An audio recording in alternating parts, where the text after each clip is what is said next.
What happens when a beloved morning show host decides they have had enough of royal excuses and entitlement? Well, you are about to find out, because the confrontation between Mark Consuelos, Kelly Ripa, and Prince Harry on Live with Kelly and Mark became one of the most explosive television moments in recent memory. Before we dive into this incredible story, make sure to hit that subscribe button and let me know in the comments what you think about celebrities who overstep their boundaries on live television. The studio lights were bright as usual that morning, casting their familiar warm glow across the colorful set of Live with Kelly and Mark.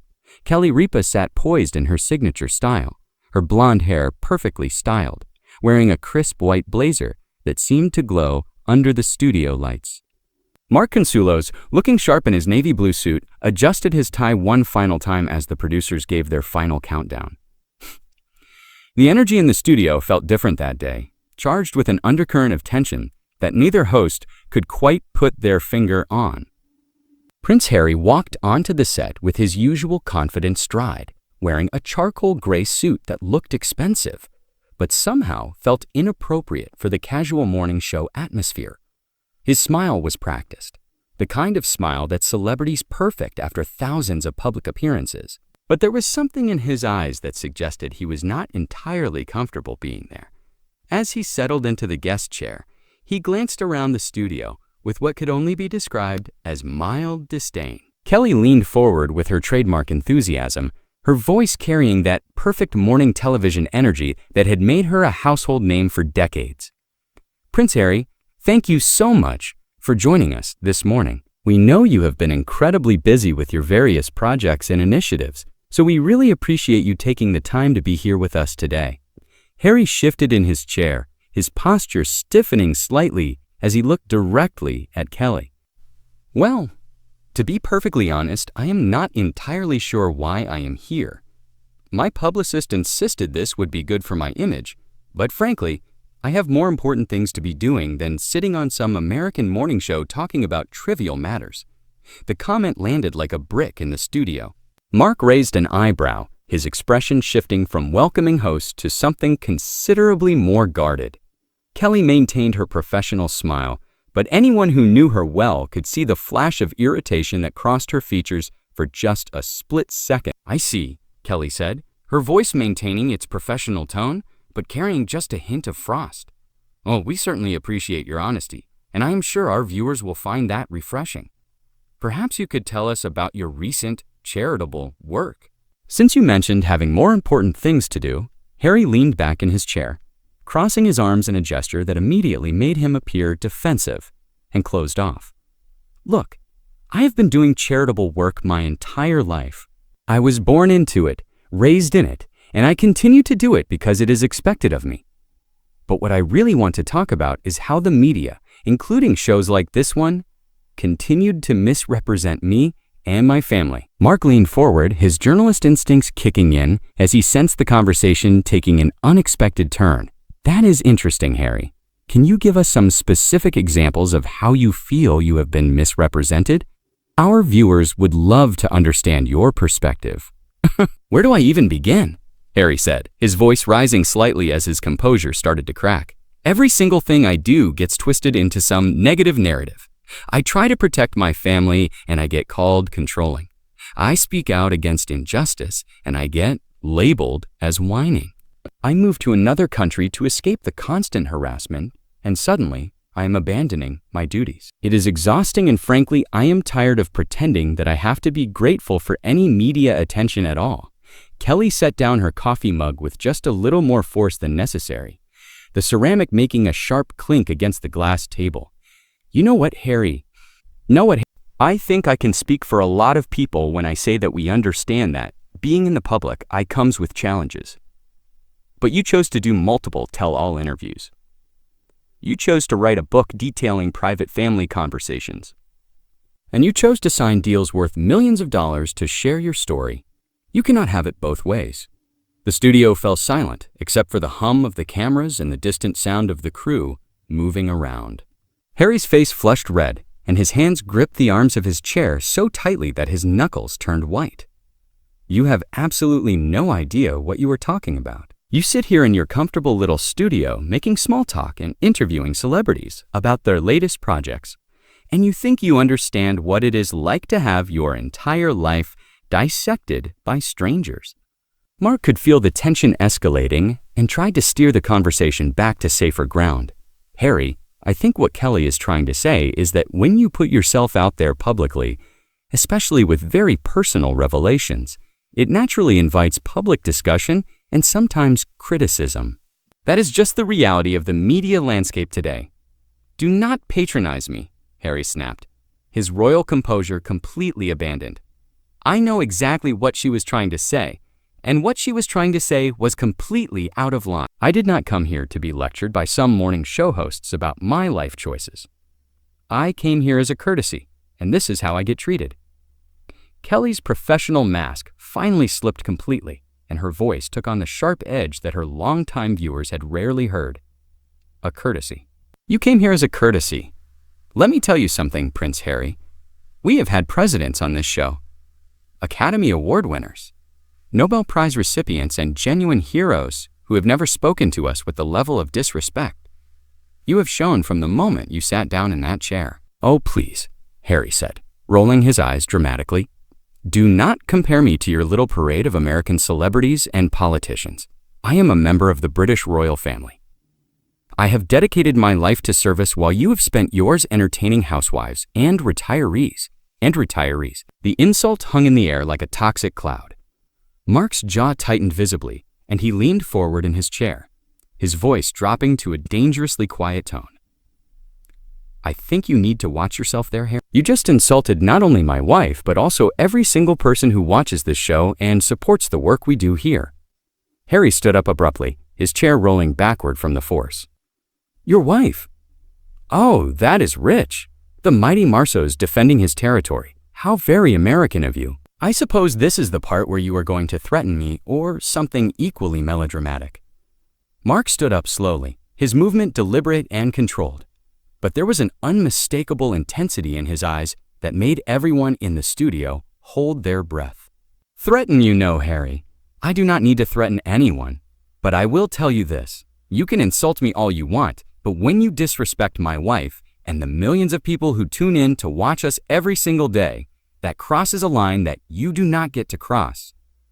Harry laughed, but it was a bitter, hollow sound that echoed strangely in the suddenly quiet studio. Oh, how noble of you, the great protector, standing up for his morning show kingdom. Do you have any idea who you are talking to? I have met with world leaders. I have dined with presidents. I have sat across from the most powerful people on the planet, and you think I am going to be intimidated by some soap opera actor who got lucky enough to marry into a television career? Kelly rose from her chair as well, her petite frame somehow commanding the entire space as her voice cut through the tension like a knife. That is enough. I have been doing this job for over 2 decades, and I have earned every single thing I have achieved through hard work, dedication, and treating people with respect. Something you clearly know nothing about. You want to talk about world leaders and powerful people. Let me tell you something about real power, Harry.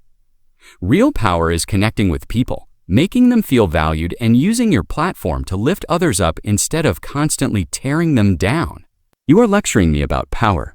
Harry's voice was incredulous, his face contorting with a mixture of anger and disbelief. You make your living gossiping about celebrities and playing games with cooking segments. Oh? I was born into a 1,000-year-old institution that has shaped the course of human history. My bloodline has ruled over nations, while your greatest achievement is making small talk with movie stars, hawking their latest films. Mark took a step closer to Harry. Not in a threatening way, but in the way someone does when they want to make absolutely sure their words are heard and understood. Your bloodline, your institution, your royal heritage. That is all you have, is it not? You have spent so much time talking about how terrible your life has been, how unfair everyone has been to you, how much you have suffered. But the truth is, without that title, without that bloodline you keep throwing around, what exactly have you accomplished on your own merit? The question hit Harry like a physical blow. His mouth opened and closed several times as he struggled to formulate a response, his face cycling through several shades of red and purple. How dare you question my accomplishments? I served in the military. I have raised millions for charity. I have used my platform to bring attention to important causes around the world, all of which you are able to do because of the very institution you spend so much time complaining about. Kelly jumped back in, her voice steady but relentless. The military welcomed you because of your status. The charities partnered with you because of your title, and the causes you champion get attention because of your royal connection. So please do not stand there and pretend that you have somehow overcome some great disadvantage when you have spent your entire life benefiting from the ultimate privilege. Harry's hands were shaking now. Whether from anger or something else entirely, it was impossible to tell. You do not understand the pressure, the constant scrutiny, the complete lack of privacy. You cannot possibly comprehend what it is like to live under that kind of microscope. You are absolutely right, Mark said, his voice taking on a conversational tone that somehow made his words even more cutting. We cannot understand that kind of pressure. But you know what we can understand? We can understand what it is like to work for everything we have. We can understand what it is like to be grateful for opportunities instead of entitled to them. And we can definitely understand what it is like to show up somewhere and treat people with basic human decency. Basic human decency. Harry sputtered, his composure completely shattered. Now, who have been attacking me from the moment I mentioned that I had better things to do than sit here and play your little morning show games? You have questioned my accomplishments, dismissed my service, and insulted my character. And you want to lecture me about decency? Kelly moved around the coffee table, positioning herself directly in front of Harry, her voice dropping to a tone that was somehow both quiet and thunderous at the same time. We have been responding to your behavior, Harry. You walked into our studio. You sat in our guest chair. And from the very first question, you made it clear that you thought you were too good to be here, that we were beneath you, and that our viewers were not worth your time. Everything that has happened since then has been a direct result of the disrespect you showed us from minute one. I was being honest about my feelings about being here, Harry protested, but his voice lacked the conviction it had carried earlier. I thought Americans appreciated honesty and directness. I thought that was supposed to be part of your cultural identity. Mark shook his head, a look of genuine disappointment crossing his features. There is a difference between being honest and being disrespectful.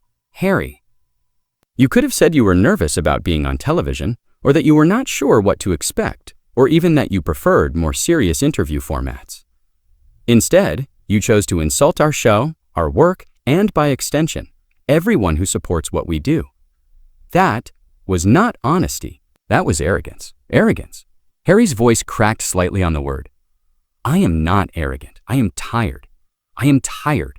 I am exhausted from having to pretend that every single thing I do is wonderful and perfect when the reality is that most of it feels meaningless. Do you have any idea what it is like to cut ribbons and shake hands and make small talk about nothing? When you know that there are real problems in the world that need real solutions? Actually, yes, we do know what that is like, Kelly said, her voice softening slightly but losing none of its firmness. We spend our days talking to people about their projects, their causes, their dreams, and their challenges. But the difference is, we find meaning in those conversations because we understand that connection matters. That making people feel heard and valued matters, and that sometimes the small talk and the ribbon cutting and the handshaking is exactly what someone needs to feel like they are not alone in the world. Harry stared at her for a long moment, his breathing heavy and labored. So what? I am supposed to pretend that every charity event and every public appearance and every interview is the most important thing in the world. I am supposed to smile and nod and act grateful for the privilege of being paraded around like some kind of performing monkey. No, Mark said firmly. You are supposed to recognize that you have been given opportunities that literally billions of people will never have.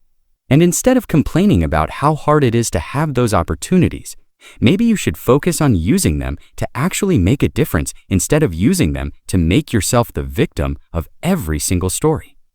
The words hung in the air like a challenge that could not be ignored. Harry's face went through a series of expressions from shock to anger to something that looked almost like recognition.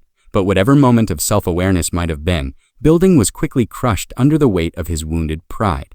make myself the victim. I am not making myself anything. I am the victim. I have been the victim my entire life. And the fact that you cannot see that just proves how completely out of touch you are with reality. Kelly let out a sound that was part laugh, part sigh, and entirely exasperated. Harry, listen to yourself. You are a grown man with more resources, connections, and opportunities than 99% of the people on this planet will ever see. And you are standing in our studio throwing a tantrum because two morning show hosts had the audacity to suggest that maybe you should be grateful for what you have instead of bitter about what you do not have. I am not throwing a tantrum, Harry snapped. But even as he said it, his voice was rising to a near shout. I am trying to explain to you why your simplistic view of my situation is completely wrong. You think because I have money and a title that somehow means I should just shut up and accept whatever treatment I receive. You think privilege means I do not get to have feelings or opinions or the right to defend myself when people attack me. Mark stepped closer again, his voice remaining calm, but carrying an edge of steel that made everyone in the studio lean in to listen. Nobody is saying you do not get to have feelings, Harry. What we are saying is that your feelings do not give you the right to treat other people badly. Your pain, whatever it might be, does not justify walking into our workplace and insulting us. Our work and our audience, your struggles, real or imagined, are not a free pass to be disrespectful to people who have done nothing to you except invite you onto their show. Done nothing to me? Harry's voice was incredulous, his hands gesturing wildly as he spoke. You have spent the last 20 minutes tearing me apart, questioning everything about my life, my choices, my character, and you think you have done nothing to me. This is exactly what I'm talking about. This is exactly the kind of treatment I get everywhere I go. Kelly moved even closer, her voice dropping to barely above a whisper, but somehow that made her words even more powerful. Harry, we did not start this conversation by attacking you. We welcomed you. We thanked you for coming. We asked you polite questions about your charitable work, and you responded by telling us that you had better things to do than be here, by dismissing our show as trivial, and by making it clear that you thought you were too important to be talking to us. Everything that has happened since then has been you reaping what you sowed. That is not what happened, Harry protested. But his voice lacked conviction now. And for the first time since the conversation began, he seemed uncertain. I was just being honest about my feelings. I did not mean to insult anyone. But you did insult us, Mark said quietly. Whether you meant to or not, you did. And when we tried to address it professionally, you doubled down. When we tried to explain why your comments were hurtful, you escalated. When we tried to have a real conversation about your behavior, you started throwing around your royal status, like it was some kind of shield that protected you from having to take responsibility for your actions. Harry looked around the studio as if seeing it for the first time, taking in the cameras, the crew members who had stopped what they were doing to watch the unfolding drama. The producers who were frantically trying to figure out how to handle the situation. For a moment, something that might have been shame flickered across his features, but it was quickly replaced by defiance. Fine, he said, his voice sharp and brittle. You want to know what I really think? I think this whole thing is beneath me. I think your little morning show is a joke. I think your questions are vapid. And I think the fact that millions of people tune in to watch you interview celebrities about their latest projects while the world burns around us is a perfect example of everything that is wrong with modern society. The studio fell completely silent. Even the camera operators seemed to freeze in place. Kelly and Mark exchanged a look that spoke volumes about their years of working together, their ability to communicate without words, and their shared decision about what needed to happen next. You know what, Harry? You are absolutely right about one thing. This show is beneath you. Our questions are too vapid for someone of your intellectual caliber. Our audience is too simple to appreciate your complexity, and our studio is too small to contain your enormous sense of your own importance. Mark stepped up beside his wife, presenting a united front that made their combined presence feel even more formidable, which is why we think it would be best if you left right now. We are not going to sit here and continue to be insulted by someone who clearly does not want to be here, and who has made it abundantly clear that he has no respect for us, our work, or our viewers. Harry's mouth fell open, his eyes widening as if he could not quite believe what he was hearing. "You are kicking me off your show. Do you have any idea what kind of consequences this could have? Do you understand who I am and what kind of backlash you could face for treating me this way?" "We understand exactly who you are," Kelly said, her voice steady and unwavering. "You are someone who walked into our studio with an attitude of superiority, who has spent the last 30 minutes insulting us and our audience, and who seems to think that your title gives you the right to treat people however you want without consequences." "Well, here are your consequences, Harry. You are no longer welcome on this show." Mark gestured toward the exit, his movement firm and final. "Our security team will escort you out.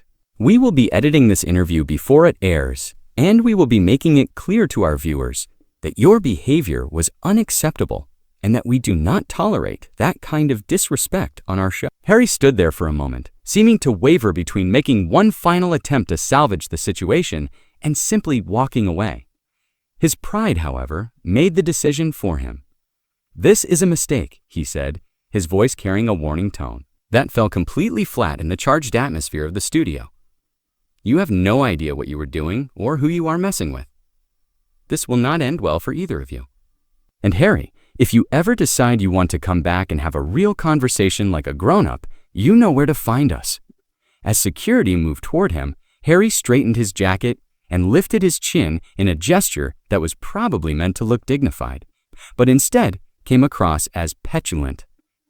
"You will regret this," he said, but the words sounded hollow and desperate rather than threatening. "The only thing we regret," Mark said as Harry was escorted toward the exit, "is that we wasted 30 minutes of our viewers' time on someone who clearly was not worth it." The studio door closed behind Harry with a solid click that seemed to echo in the sudden quiet. Kelly and Mark stood there for a moment, the adrenaline of the confrontation still coursing through them, before Kelly turned to the camera, with her trademark smile returning to her face. "Well," she said, her voice bright and professional once again, "that certainly was not how we expected this morning to go. But you know what? Sometimes you have to stand up for what is right, even when it is uncomfortable." Mark nodded, settling back into his chair as if nothing unusual had happened. "That is exactly right. And we want all of you to know that we have the utmost respect for our guests, our viewers, and this show. When someone comes into our space and disrespects any of those things, we are going to address it head on." Kelly looked directly into the camera, her expression serious but warm. "We hope you understand why we had to take the action we did, and we want you to know that we will always stand up for the values that make this show what it is. Respect, kindness, and genuine connection with the people who matter most, our incredible viewers. What did you think about this explosive confrontation? Do you believe Mark and Kelly were right to kick Prince Harry off their show? Or do you think they should have handled the situation differently? Make sure to subscribe for more incredible stories like this one, and let me know in the comments what you think happens when celebrities let their egos get the better of them on live television.